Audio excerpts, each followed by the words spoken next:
Née à l'ère dorée des États-Unis dans la famille la plus riche d'Amérique, Consuelo Vanderbilt semblait tout avoir. Une richesse au-delà de celle des rois, des palais de marbre et des bijoux qui brillaient comme des étoiles. Mais derrière l'or et les diamants se cachait une prison invisible. À 10 ans, elle portait des tiges d'acier dans le dos pour la maintenir droite comme une statue. On l'entraînait à sourire, à faire des révérences et à obéir sans questionner, car il ne créa pas une fille, il modelait une duchesse, en poursuite d'un titre à n'importe quel prix. Ce n'est pas l'histoire d'une princesse de conte de fées, c'est l'histoire d'une femme qui a été vendue pour des millions de dollars, qui a marché vers l'autel en pleurant, et dont le mari l'appelait utile, tout en l'exhibant comme un meuble décoratif. Mais c'est aussi l'histoire de ce qui se passe quand une femme élevée pour être un ornement décide de devenir une force révolutionnaire. Elle s'est échappée. Elle est sortie d'un palais vers l'histoire, non comme épouse, non comme fille, mais comme une force imparable. Elle s'est confrontée au Parlement, a lutté pour les femmes travailleuses, a transformé son manoir en hôpital, a vendu ses peintures pour sauver des vies et a finalement trouvé ce qu'aucune couronne ne pouvait lui donner: paix, amour et liberté. Musique. Le premier souvenir de Consuelo Vanderbilt était un portrait. Une petite fille dans une robe cramoisie, de la dentelle à la gorge, des poings serrés autour de bouquets trop grands pour ses mains. Peint par le maître français Carol Duran, il montrait une fille déjà encadrée, déjà formée pour l'exposition. L'artiste l'avait appelée une petite diablesse mille, mais cela avec le temps serait dompté, poli, pressé, perfectionné. Elle est née le 2 mars 1877 dans une richesse incommensurable. Cependant, personne ne l'a écrit officiellement. Des décennies plus tard, sa tante devrait se rappeler le numéro de la maison pour que Consuelo puisse réclamer sa citoyenneté américaine après la guerre. Il n'y avait pas de certificat de naissance, pas de livre de souvenirs, pas de mots de joie enregistrés. Ce n'était pas une enfant annoncée au monde, mais un projet silencieusement commencé. Ce n'était pas l'héritière, c'était l'offrande. Son nom même était emprunté, pris de l'amie la plus proche de sa mère, Consuelo Iznaga, une héritière cubano-américaine qui venait de se marier avec le futur duc de Manchester. C'était un homme choisi pour sa résonance, non pour son intimité. Sa mère, Alva Erskine Vanderbilt, était un ouragan sudiste enveloppé de velours et d'ambition. Brillante, inflexible et précise. Elle s'était mariée avec l'une des familles les plus riches des États-Unis et ne se reposerait pas jusqu'à ce que sa fille couronne ce triomphe avec un titre. Son père, William K. Vanderbilt, était une force différente, affable, élégant et exquisément distant. Élevé en Europe, il parlait français couramment et s'était transformé en connaisseur de peinture, de chevaux et d'escapades. Il adorait la mer, les écuries et finalement la vitesse de l'automobile. La paternité, comme le mariage, était quelque chose qu'il observait de loin. C'était Alva qui régnait sur la maison. Et quelle maison c'était! Au coin de la 5e avenue et de la 52e rue, Alva construisit un palais de pierre calcaire si grand qu'il fit rétrécir de honte les maisons en grès rouge de la ville. Conçu à l'image d'un château français avec des tourelles, des gargouilles et des contreforts volants, il semblait comme si la vallée de la Loire avait été déracinée et placée pierre par pierre à Manhattan. À l'intérieur, il y avait des salons accrochés de tapisseries flamandes, une salle à manger de la taille d'une salle de bal et un grand escalier qui s'élevait en spirale à travers des nuages de chérubins sculptés et de grotesques héraldiques. Pour Alva, ce n'était pas un foyer, c'était un message, une déclaration de pouvoir. Pour Consuelo, cela devint la première scène où elle devrait jouer.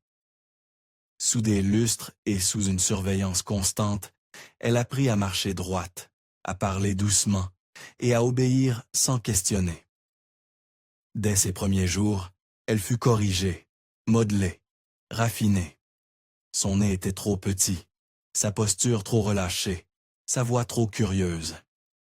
Quand elle posait des questions, on la faisait taire.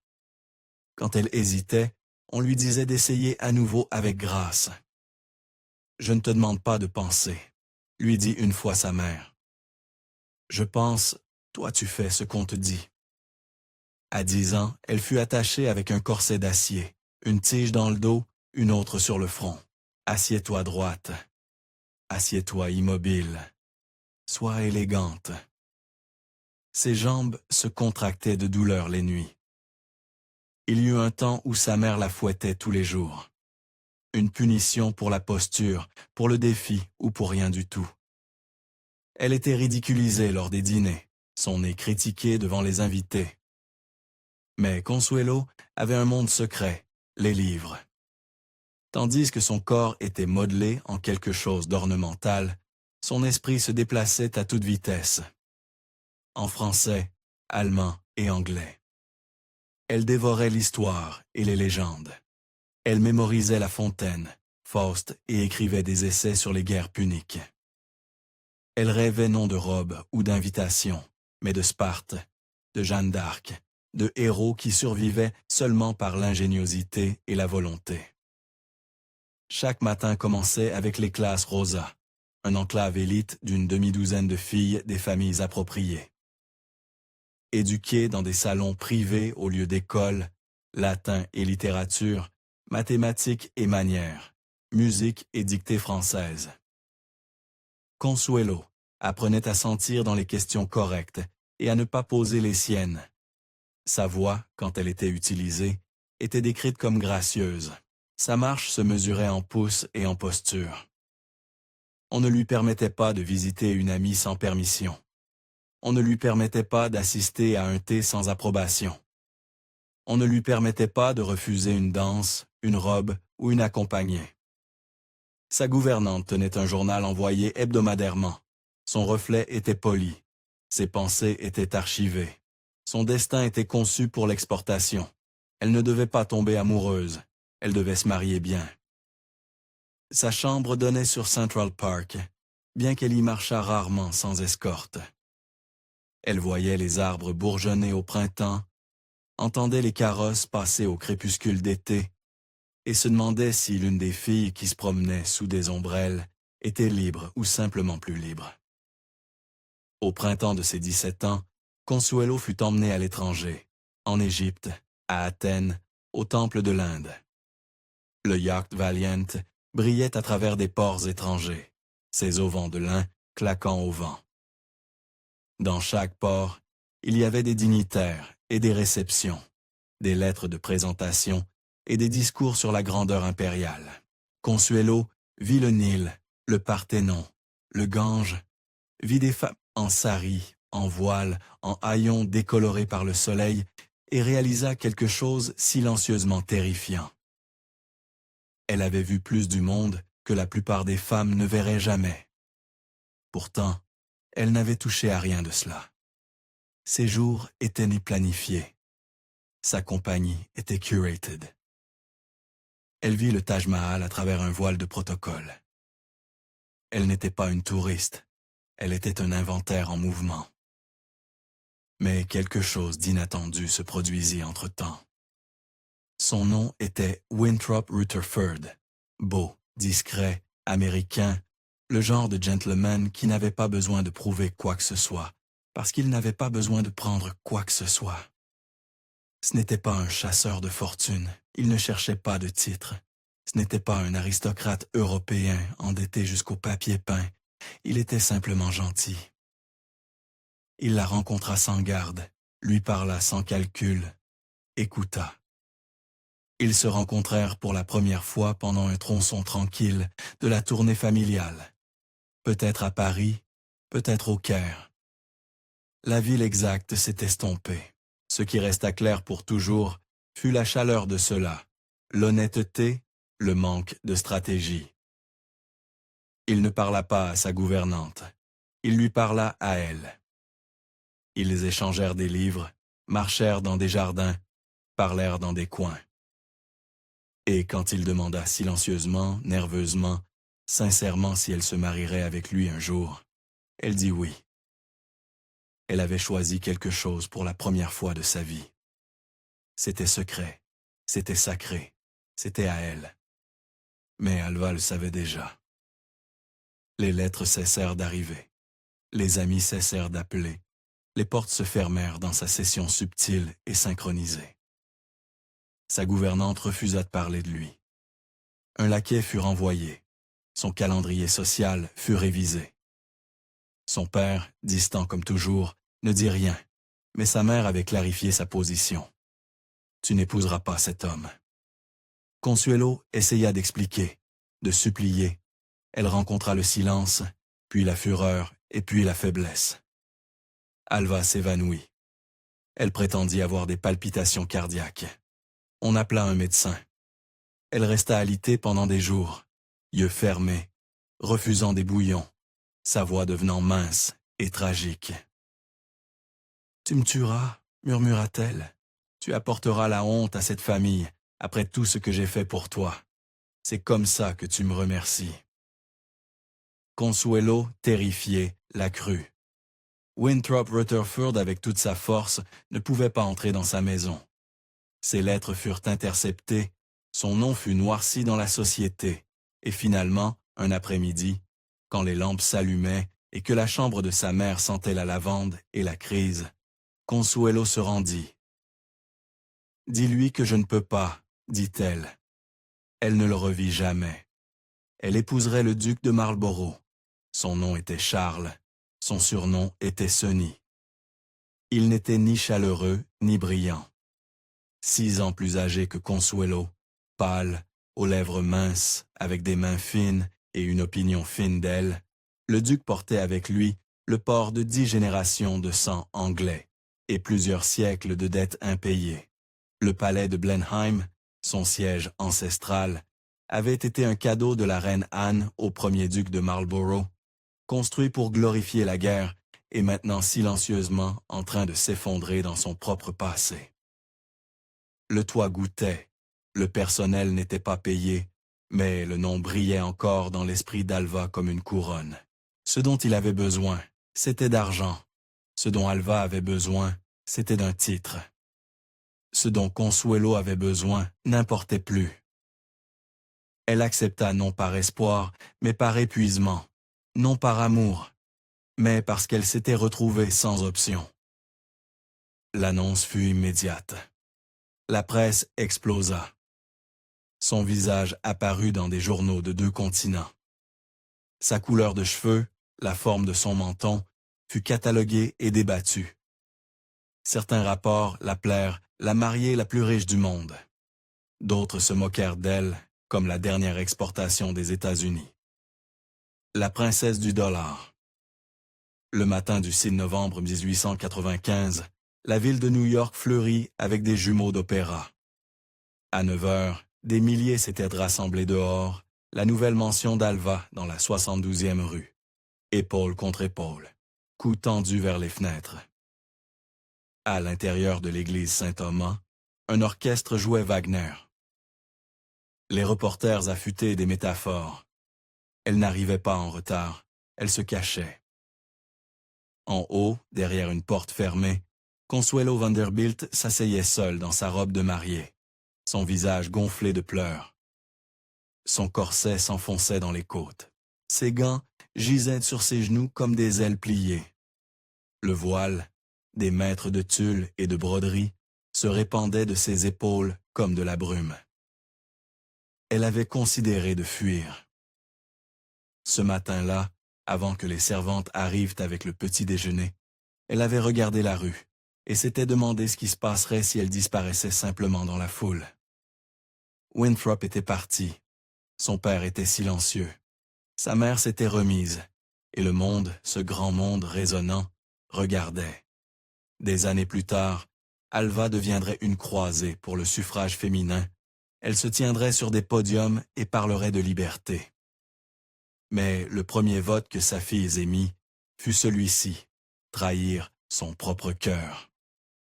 Alors elle se leva. Un laquais ouvrit la porte. Un autre arrangea sa traîne. Le voile fut abaissé sur son visage, les larmes cachées dessous. Les cloches sonnèrent. Dehors, la foule s'agita. Dedans, les arcs floraux goûtaient de roses et de chrysanthèmes. Consuelo marcha en avant. Personne ne pouvait voir son visage. Personne ne pouvait entendre sa respiration. Mais elle pouvait tout entendre. Chaque frottement de chaussures, chaque tout, chaque murmure. Elle n'avait pas de bouquet. Il n'était pas arrivé. Elle arriva à l'hôtel, dit les vœux, entendit changer son nom. Et quelque part, dans les applaudissements qui suivirent, la fille qui avait autrefois murmuré du courage à chaque pas dans l'escalier fut remplacée par quelqu'un d'autre. La duchesse de Marlborough était arrivée. Il n'y eut pas de lune de miel, pas au sens romantique. Ce qui suivit fut une semaine à Idlehour, la propriété Vanderbilt à Long Island. Familier, seigneurial, mais vidé de chaleur. Ils étaient deux presque étrangers habitant un seul tableau. Elle portait le titre, il portait l'indifférence. Ils dînaient en silence, prenaient le thé et pratiquaient la civilité. La nuit, elle se retirait seule. Comme une enfant abandonnée, écrirait-elle plus tard, « J'aspirais à ma famille ». Elle affrontait la vie, aux côtés d'un étranger, dans un monde qu'elle ne pouvait atteindre. Puis vint le voyage. Ils embarquèrent sur un bateau de fret, non adapté aux mariés, mais aux marchandises et à la saumure. Son mari fut malade pendant la traversée, physiquement malade et émotionnellement absent. Le voyage, se rappellerait-elle plus tard, sembla plus long que ce que l'Atlantique méritait. Ils arrivèrent en Espagne en plein hiver. Madrid les reçut avec des vents glacés et des cieux sans couleur. Séville était sombre. Grenade, bien que riche en histoire, lui semblait une ville non de passion, mais de fantômes. Puis vint Rome. C'est là, parmi les ruines et les façades de la Renaissance, que son corps lui fit défaut. Elle tomba malade, épuisée, pâle et faible. Un médecin romain convoqué en hâte offrit un diagnostic avec le calme inflexible d'un prêtre, délivrant les derniers rites. 6 mois, lui dit-il, peut-être 1 an. Elle avait 18 ans, et maintenant peut-être qu'elle mourrait. Ce n'était pas la mort qui la terrifiait, c'était l'idée que sa vie n'avait pas encore commencé. Enfin vint l'Angleterre. L'arrivée à Londres fut aussi cérémonielle qu'une fonction d'État, et tout aussi impersonnelle. Des carrosses, une ligne de réception, des présentations rigides. Elle rencontra les parents de son mari, qui était aussi son nouveau juge, le clan Churchill-Hamilton. Il y avait Lady Sarah Wilson, tout en angle dur et opinion plus forte. Il y avait Winston à peine commençant son ascension politique. Lady Randolph Churchill, Jenny Jerome, une autre américaine qui avait autrefois lutté sous le poids des titres anglais. Pour un temps, Jenny s'avérerait être une confidente. Le reste souriait poliment. Personne ne demanda si elle allait bien, ils l'observaient simplement, l'évaluaient. Ils ne virent pas une fille, mais une duchesse. Ils n'aimaient pas les Américains. Ils n'avaient jamais aimé Jenny, mais ils aimaient l'argent américain. Puis vint Blenheim. Ils entrèrent par les portes sous un arc de pierre. Un portier en livrée poudrée les reçut avec une verge à pointe d'argent. Son nouveau foyer émergea de la brume, comme une forteresse sculptée dans de la pierre dorée. Ses fenêtres, des centaines d'ailes, la regardaient sans cligner.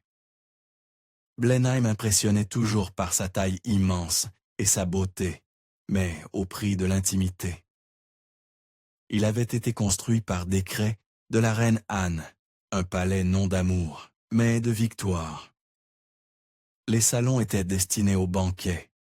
Les cheminées rugissaient vers le silence, une longue galerie de livres que personne ne lisait. Son mari se tenait éloigné. Il était poli, mesuré, réservé. Il ne la toucha jamais. pas avec affection, pas avec intimité. Ils partageaient des dîners, des apparitions, des obligations. Cal de Londres, trabajando con mujeres que habían sido abandonadas por el sistema. Visitó refugios para esposas de criminales, mujeres cuyos esposos habían sido enviados a prisión, dejándolas atrás con niños y vergüenza. No llegaba en perlas y vestidos, llegaba temprano, a menudo sin ceremonia, y comenzaron a recibirla no como a una duquesa, sino como a alguien que regresaba. Se unió a la Comisión Nacional sobre la tasa de natalidad decreciente. La única mujer, la entre médicos, sacerdotes, economistas y eugenistas. A su lado se sentaba la doctora Marie-Sophie, escandalosa, brillante, sin miedo. Cuando fue llamada, habló silenciosamente, pero sin vacilación. Describió viviendas sobrepobladas, bebés desnutridos, madre sin acceso a atención médica. Creo, dijo Marie-Sophie poniéndose de pie, que la duquesa de Marlborough es la única persona aquí hablando desde la verdad vivida en lugar de moralidad abstracta. Para 1907, la prensa le había dado un nombre, la duquesa trabajadora. Al principio se sintió punzante, casi burlón, pero con el tiempo se volvió preciso. Cuando llegó la guerra, había reservado pasaje en el Kaiser Wilhelm, programado para zarpar el 3 de agosto de 1914. El 2 de agosto, el viaje fue cancelado. El Fondo de Ayuda de Guerra de Mujeres estadounidenses le pidió que sirviera. Ella dijo que sí. En meses, dirigió la apertura de hospitales en Devon y Londres. Organizó comités, recordó fondos y entrenó a mujeres para asumir roles dejados vacantes por hombres enlistados. Para 1915, Sunderland House se había convertido en un punto de encuentro para los arquitectos invisibles de la guerra. Su hogar para esposas de prisioneros se convirtió en un anexo maternidad. 18 camas para madres solteras, chicas que llevaban más que vergüenza. En 1916, Consuelo dio la conferencia Priestley sobre mortalidad infantil. No habló en abstracciones, comenzó con una verdad cruda.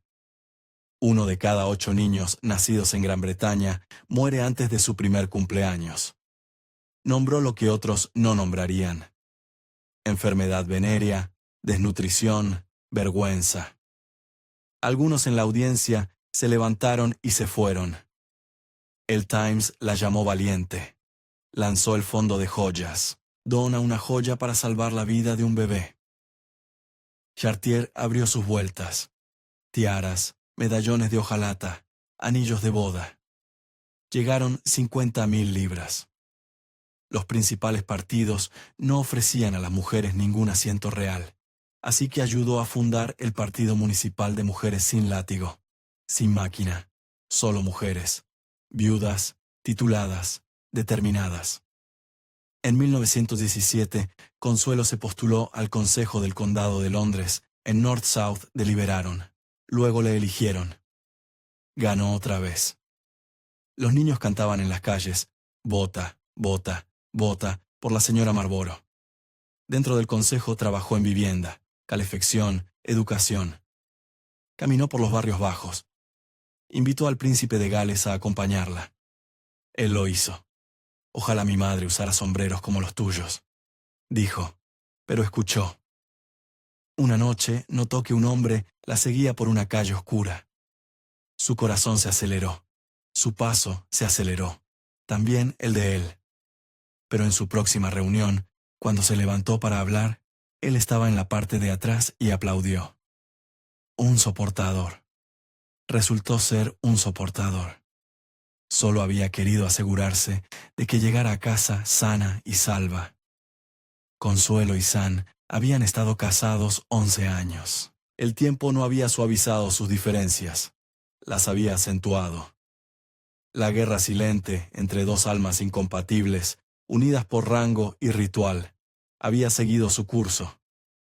El divorcio era cosa impensable en Inglaterra. Un hombre solo necesitaba prueba de adulterio. Una mujer requería abandono, violencia o deshonra. Y sin embargo, en 1906 se separaron.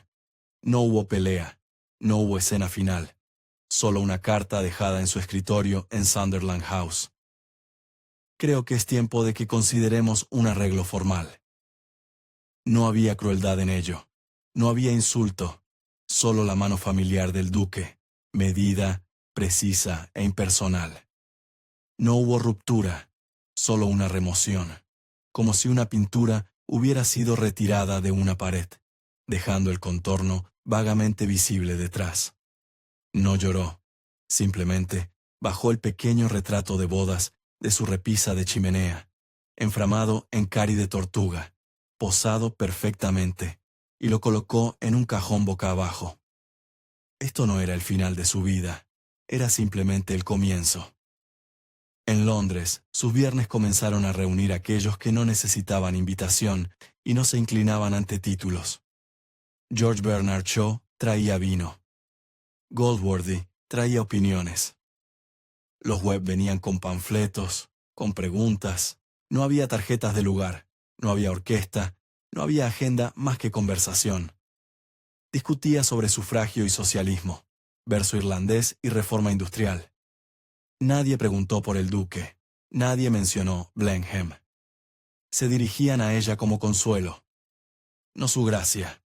No, señora, solo su nombre.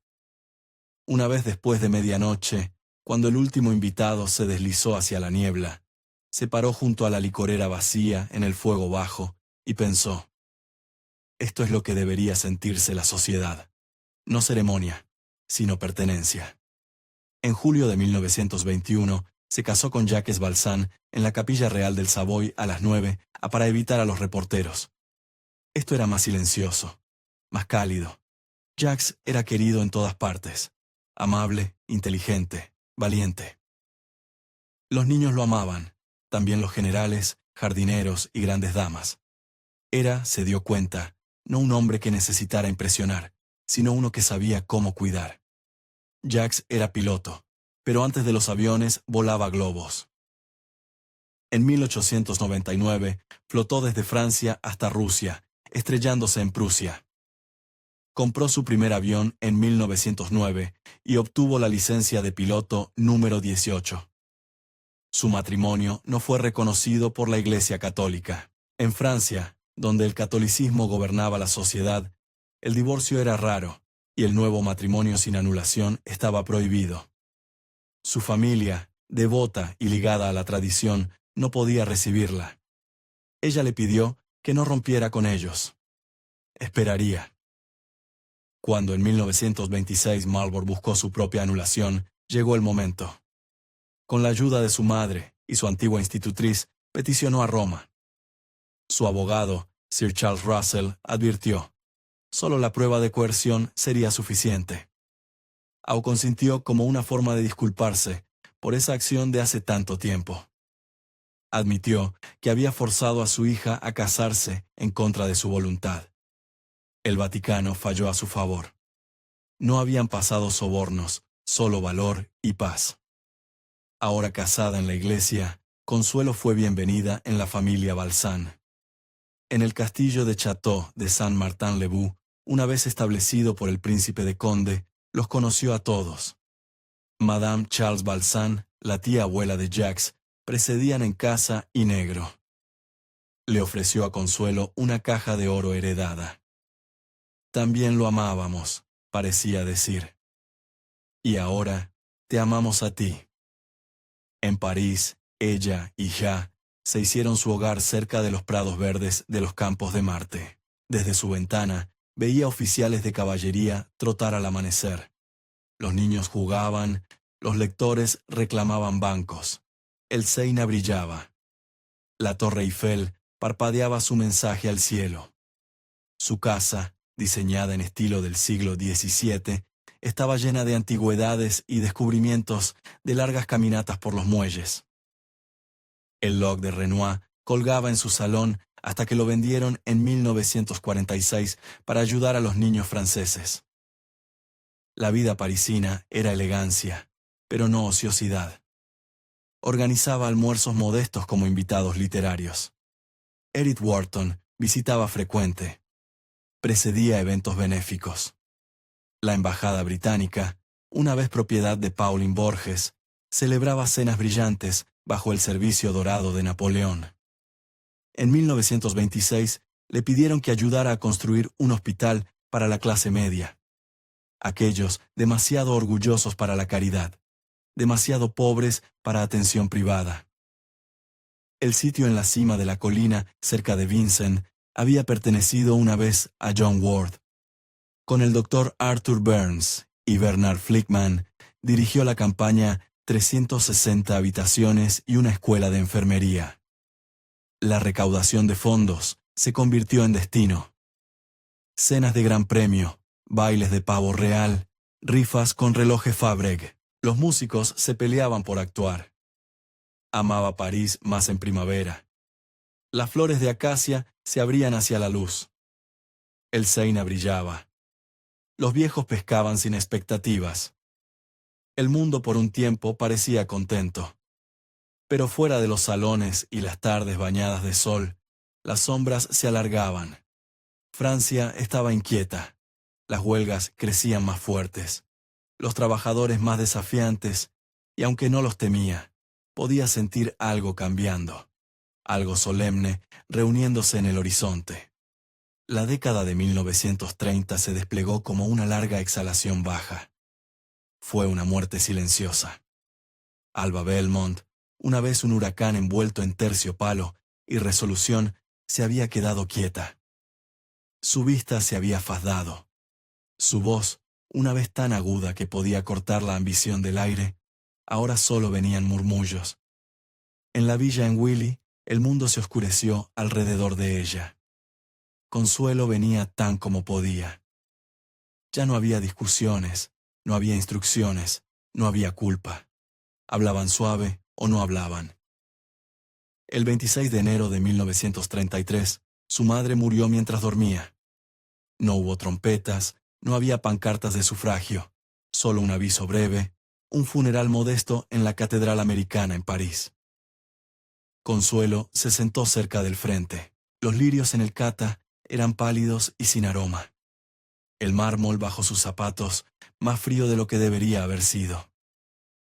Ella me enseñó la fuerza, escribió más tarde, pero fue el perdón lo que me permitió cargarla. La guerra llegó de nuevo, no con fanfarria, sino con un susurro. Ella y Jack huyeron de París cuando los alemanes avanzaban, su carro pesado con los esenciales, sus espíritus aliviados solo por el uno al otro. Los caminos estaban atascados con otros huyendo, enfermeras, sacerdotes, madres con niños de ojos abiertos. En el castillo de un amigo en guerra se detuvieron. El aire estaba espeso de silence. Por un momento, la guerra se detuvo. Luego cruzaron a América. Regresó no a las mansiones de mármol de su juventud, sino a la casa tranquila de su hermano en el campo. La grandeza de su niñez se había ido, barrida por la historia, suavizada por la memoria. América había cambiado. También ella reanudó su trabajo silenciosamente, sin fanfarria, sin plumas, solo trabajo de ayuda, cartas, paquetes para familias francesas y fondos recaudados para los heridos. Lo que hago es pequeño, dijo una vez, pero también lo es el pan y aún alimenta al hambriento. Cuando la guerra terminó, regresó a Francia. París todavía estaba allí, aunque más delgada en los bordes. Los prados de los campos de Marte habían crecido salvajes. La casa estaba empolvada, pero intacta. Los secos permanecían. Risas de niños, gritos del mercado, amantes susurrando en puertas. La Torre Eiffel aún parpadeaba sobre los tejados como diciendo, «Estás en casa». Caminaba más lentamente. Ahora se detenía a saludar a los pescadores junto al Sena. Se sentaba más tiempo en los cafés. Ya no necesitaba probar que pertenecía, simplemente pertenecía. Ella y Jack vivían simplemente, felizmente. Sus días pasaban en armonía silenciosa. Libros por la mañana, visitantes para el almuerzo, caminatas por la tarde, fuego por la noche. Jack envejeció a su lado. Su bondad nunca se atendió. Su amor intacto, su presencia. Más que cualquier título, le había dado la vida que nunca se atrevió a soñar.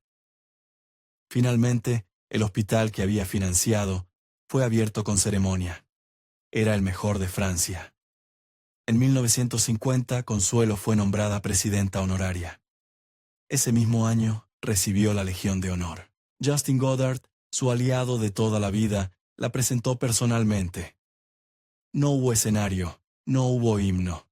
En su casa, frente al personal doméstico, habló simplemente. Luego se dirigió a Jack. «No tienes decoración propia», le dijo, «pero puedo pedirte que le prendas la suya». Fue, recordó Consuelo, muy francés. Esa noche, el metal yacía en su estuche de terciopelo, en su repisa de la chimenea. La casa estaba silenciosa. Jack besó su mano y no dijo nada más. Miró hacia los campos de Marte, donde los soldados una vez habían marchado y los niños ahora jugaban. La caballería se había ido. El ruido se había desvanecido. Pero la vida real había permanecido. Pero el tiempo es un ladrón sin prisa. En 1956, Jack cayó enfermo. Ella lo cuidó con devoción silenciosa. El hombre que la había ayudado a reclamarse a sí misma, que la había amado no por su título, sino a pesar de él, se estaba desvaneciendo. Cuando murió, el mundo apenas se dio cuenta. Ella sí. Dejó París por la costa de Inglaterra, Southampton, una casa más pequeña, un ritmo más lento. Los nietos llenaron las habitaciones, contestaba cartas por la mañana, leía a Austen por la tarde. El mundo siguió adelante sin ella. Ella lo dejó. No se estaba escondiendo, se estaba alejando del escenario. En 1964, la neumonía llegó gentilmente. No hubo multitud, no hubo titulares, solo el silencio de un último aliento, en una habitación de su elección, junto a una ventana abierta al mar. Tenía 87 años. Sus cenizas fueron colocadas no en Blenheim, no en Nueva York, sino en el cementerio de la iglesia en Bladiden, una corta caminata del palacio que una vez la reclamó. Descansa junto a su hijo, no bajo una cúpula, sino bajo árboles. No en exilio, no en grandeza, sino en su propio regreso silencioso a casa. Por sangre, por amor, por elección. Durante años el retrato había colgado en el gran salón de Blenheim. Satenibarino, postura perfecta, expresión indescifrable, pintado por Sargent, propiedad de la historia. Pero esa mujer en el marco no era la mujer que murió. La mujer que murió había caminado a través del fuego. Había sido vendida, silenciada, posada y elogiada. Había estado bajo paño de oro y susurrado. Nadie notó que había desaparecido, pero al final había reaparecido, no como duquesa, no como reliquia, sino como ella misma. No el brillo, sino el oro. La historia de Consuelo Vanderbilt no es solo la de una mujer rica que se casó con un título. Es la historia de una revolución silenciosa, de una mujer que se renegó a permanecer como ornamento y se convirtió en una fuerza por el cambio. ¿Fue prisionera de la ambición de su madre o una revolucionaria silenciosa que forjó su propio camino? ¿Qué fue renuncian a la corona? ¿Un acto de pérdida o de liberación? Y al final encontró el verdadero oro. Su legado no es el de una víctima, sino de una sobreviviente. Una mujer que demostró que la verdadera nobleza no viene de un título heredado, sino de las vidas que tocas, las causas por las que luchas y la libertad que eliges crear para ti misma. En un mundo que quería definirla por su dinero, ella escribió su propio final, y ese final fue libertad.